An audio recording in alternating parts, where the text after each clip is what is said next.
Assalamualaikum warahmatullahi wabarakatuh. Salam sejahtera bagi kita semua. Salam, Om Swastiastu, Namo Buddhaya, salam sejahtera. Yang saya hormati Bapak Wakapolri, Bapak Irwasem, seluruh tim sus, rekan-rekan media. Kita ikuti jalannya. Baik, sore hari ini saya akan menyampaikan perkembangan terbaru terkait peristiwa tindak pidana yang terjadi di Duren 3. Dan ini juga merupakan komitmen kami dan juga menjadi tekanan Bapak Presiden untuk mengungkap kasus ini secara cepat, transparan, dan akuntabel. Dan tadi juga beliau perintahkan jangan ada yang ragu-ragu, jangan ada yang ditutup-tutupi, ungkap kebenaran apa adanya. Jangan sampai menurunkan kepercayaan masyarakat pada Polri. Jadi ini tentunya menjadi perintah dan amanat yang tentunya saat ini dan kemarin juga telah kita laksanakan. Tim sus telah melakukan pendalaman terhadap laporan awal menembak antara Saudara J dan Saudara RE di Duren 3 yang ditangani oleh Polres Metro Jakarta Selatan dan juga dilakukan pemeriksaan di Propam dan juga Polda Metro, di mana pada saat pendalaman dan olah TKP ditemukan ada hal-hal yang menghambat proses penyidikan dan kejanggalan-kejanggalan yang juga kita dapatkan seperti hilangnya CCTV dan hal-hal lain, sehingga muncul dugaan ada hal-hal yang ditutupi dan direkayasa. Oleh karena itu, dalam rangka membuat terang peristiwa yang terjadi, tim sus telah melakukan pendalaman dan ditemukan adanya upaya-upaya untuk menghilangkan barang bukti, merekayasa, menghalangi proses penyidikan sehingga proses penanganannya menjadi lambat. Tindakan yang tidak profesional pada saat penanganan dan olah TKP serta tindakan-tindakan tidak profesional lain pada saat penyerahan jenazah almarhum D di Jambi.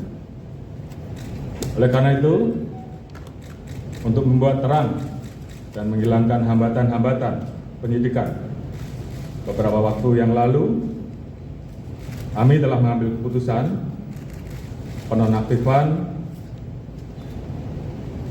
Kapolres Metro Selatan, Karo Paminal,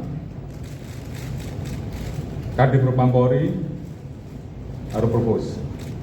Kemudian tim sus juga telah melakukan pemeriksaan terhadap pelanggaran kode etik profesi Polri ataupun tindakan untuk merusak, menghilangkan barang bukti, mengaburkan, dan merekayasa dengan melakukan mutasi ke Yanma Polri, dan saat ini semuanya dilakukan pemeriksaan.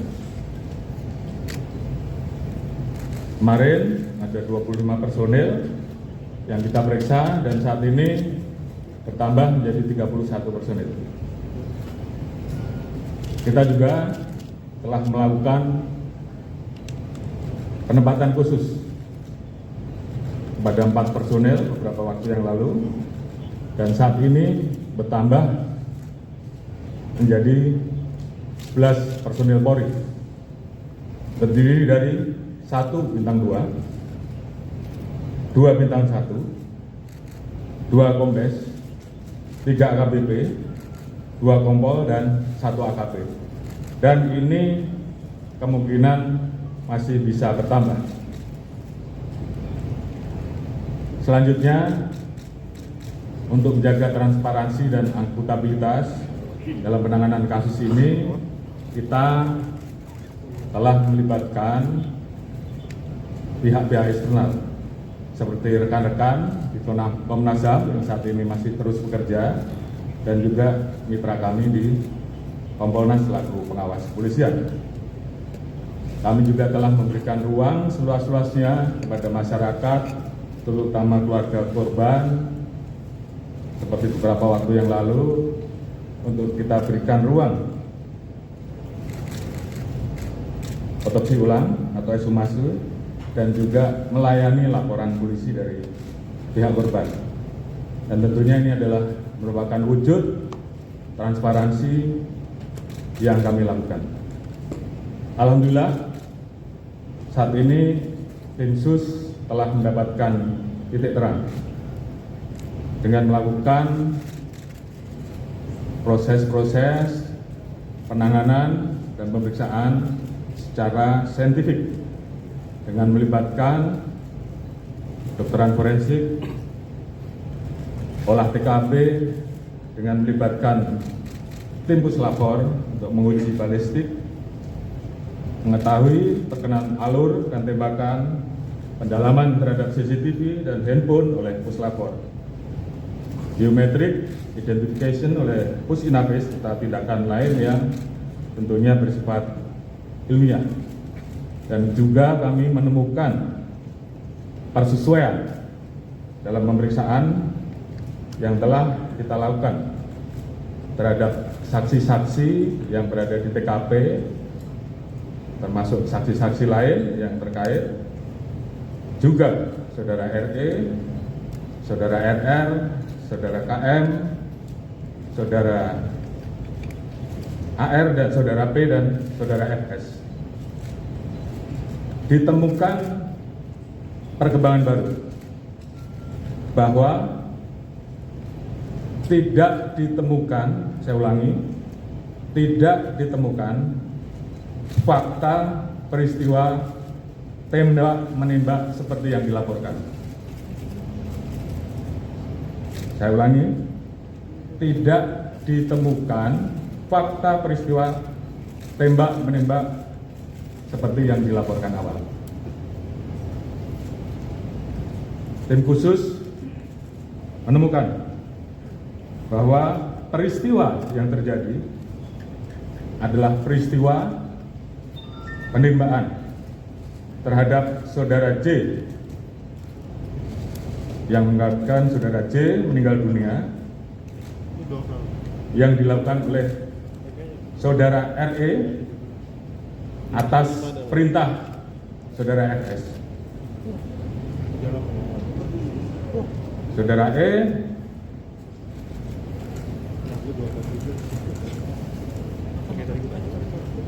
telah mengajukan GC, dan saat ini itu juga yang membuat peristiwa ini menjadi semakin terang. Kemudian, untuk membuat seolah-olah telah terjadi tembak-menembak, saudara FS melakukan penembakan dengan senjata milik saudara J ke dinding berkali-kali untuk membuat kesan seolah telah terjadi tembak-menembak. Terkait apakah saudara FS menyuruh ataupun terlibat langsung dalam penembakan, saat ini tim terus melakukan pendalaman terhadap saksi-saksi dan pihak-pihak yang terkait. Kemarin kita telah tetapkan 3 orang tersangka, yaitu saudara RE, saudara RR, dan saudara KM. Tadi pagi dilaksanakan gelar perkara, dan tim sus telah memutuskan untuk menetapkan Saudara FS sebagai tersangka. Bisa ulangi, tim SUS telah menetapkan Saudara FS sebagai tersangka. Terkait dengan pasal apa yang disangkakan dan proses penyidikan yang nanti akan dijelaskan secara khusus oleh Pak Kabar Eskrim selaku tim penyidik, dan juga beberapa hal yang memang akan dijelaskan oleh Pak Irwasum sebagai Ketua Tim SUS yang mengawali bagaimana proses ini menjadi terang benderang.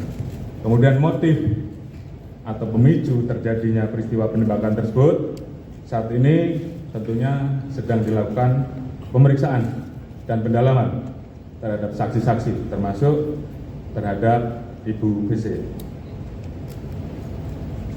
Terkait dengan penanganan oleh tim Irsus, terkait dengan proses dugaan pelanggaran terhadap kode etik ataupun pelanggaran tindak pidana lain yang ditemukan selain peristiwa utama, nanti akan dijelaskan secara khusus oleh Pak Irwasum.